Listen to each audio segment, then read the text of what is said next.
Bonjour. Bonjour tout le monde. Pour moi, ce sera en français. J'ai essayé de me préparer à l'italien pour venir, mais c'était un peu court. Donc, je suis Cyril Price, fondateur de Gigascope. Alors, Gigascope, c'est une société qui a été fondée il n'y a pas très longtemps, il y a 2 ans et demi, 3 ans.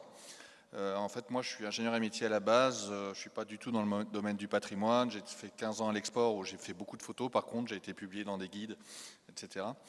Et en 2015, quand Daesh a détruit les monuments de Palmyre, c'est certainement un événement dont vous vous souvenez tous, c'est quelque chose qui m'a énormément touché, de se rendre compte que ce patrimoine qui est là depuis des centaines d'années, des milliers d'années, puisse disparaître comme ça du jour au lendemain, parce que même si c'est très loin de chez nous, pour moi, c'est notre patrimoine.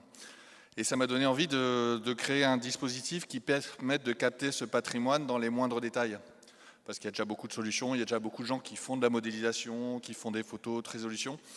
Mais on ne va pas aussi loin dans le détail que je le souhaite, parce que pour moi, pour avoir une émotion, pour avoir l'âme, pour avoir le ressenti du travail de l'artiste, il faut avoir les petites traces de l'outil, les fils du pinceau sur la peinture, etc.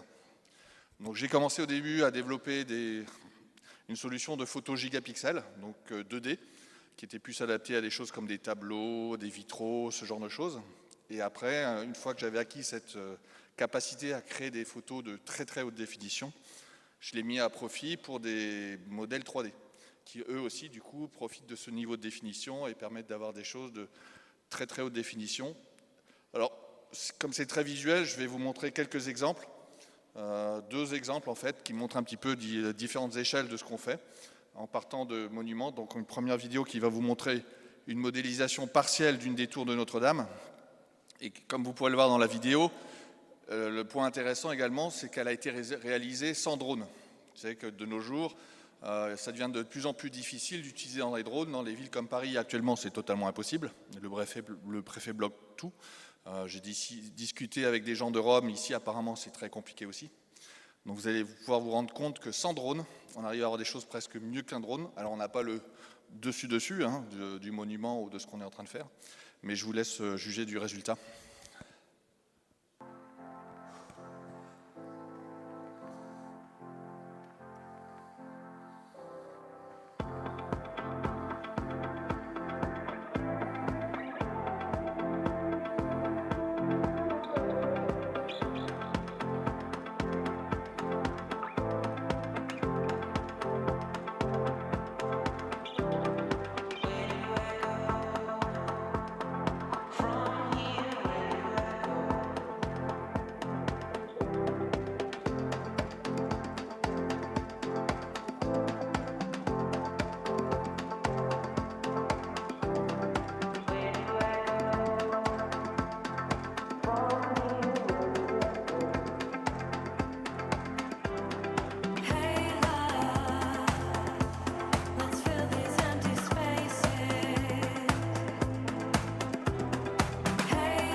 Thank you for the video for now.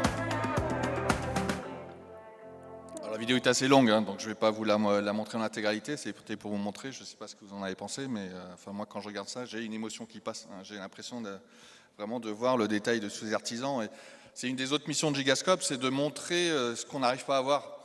C'est-à-dire que tous ces petits artistes, quand je dis petits, c'est pas péjoratif, hein, qui ont travaillé sur des petits bas-reliefs, sur des petites statues, sur un détail d'un vitrail, plus personne aujourd'hui n'est capable de voir leur travail. Ils ont mis leur âme là-dedans, dans des toutes petites choses, etc. Mais personne ne peut en profiter. Et ça, c'est aussi une des missions de Gigascope, justement, c'est de donner une visibilité au travail de ces gens-là, de ces artistes. Donc là, on est parti de quelque chose d'assez monumental. Et je vais vous montrer un autre exemple, cette fois-ci. Si vous pouvez... Can you put the other video, please? Please? The next one, please. Et là, c'est un autre exemple. On part d'un tableau modélisé, et comme vous allez pouvoir le voir, de manière assez spectaculaire.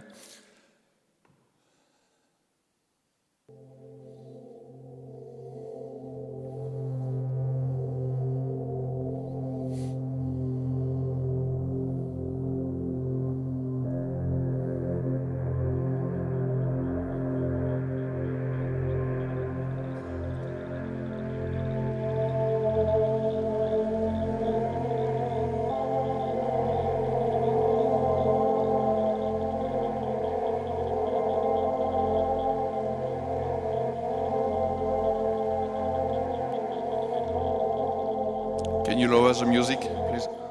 The music. Et comme vous pouvez le voir, on voit les choses totalement différemment. On rentre dans, on a l'impression d'être dans la sensation des coups de pinceau, comment le peintre a vécu son tableau, comment il l'a créé. Voilà. Donc on laisse défiler la vidéo.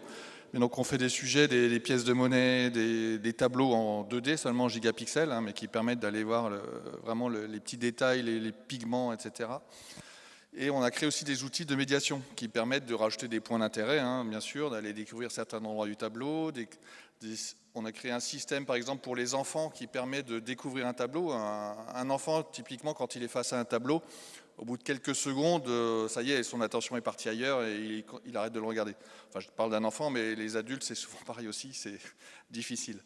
Donc on a créé un système, par exemple, que je vous montrerai si vous venez me voir tout à l'heure, par exemple, où une prof confie un tableau à ses élèves, et l'élève peut simplement, en appuyant sur un bouton, rajouter un petit commentaire à un endroit du tableau qui l'inspire.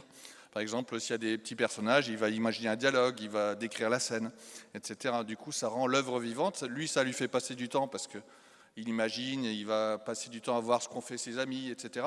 Et même le propriétaire du tableau, c'est intéressant pour lui parce qu'au fur et à mesure, ça enrichit un petit peu l'histoire de ce tableau. Là, je parle d'enfants, mais ça peut très bien s'adapter à des adultes. Hein. Si vous mettez un tableau de cubisme, on a tous des interprétations différentes, ça peut être intéressant. Ou lors d'une exposition, on a fait ça aussi, un artiste qui a présenté ses œuvres, et c'est d'autres artistes pendant l'exposition qui petit à petit venaient mettre des commentaires. Voilà. Alors qu'on a plein de choses différentes à vous montrer, c'est un peu court aujourd'hui, mais ce qu'il faut retenir, c'est qu'on est vraiment, l'idée c'est vraiment de montrer les choses à l'extrême du détail. L'idée c'est que l'aspect numérique disparaisse. C'est comme vous pouvez le voir, là, on sent la matière. Le but, c'est qu'on n'ait pas l'impression de regarder une image numérique. Il faut qu'on puisse envie de la toucher, de la sentir, de ressentir quelque chose. Et c'est la mission de Gigascope. Voilà. Merci. Merci.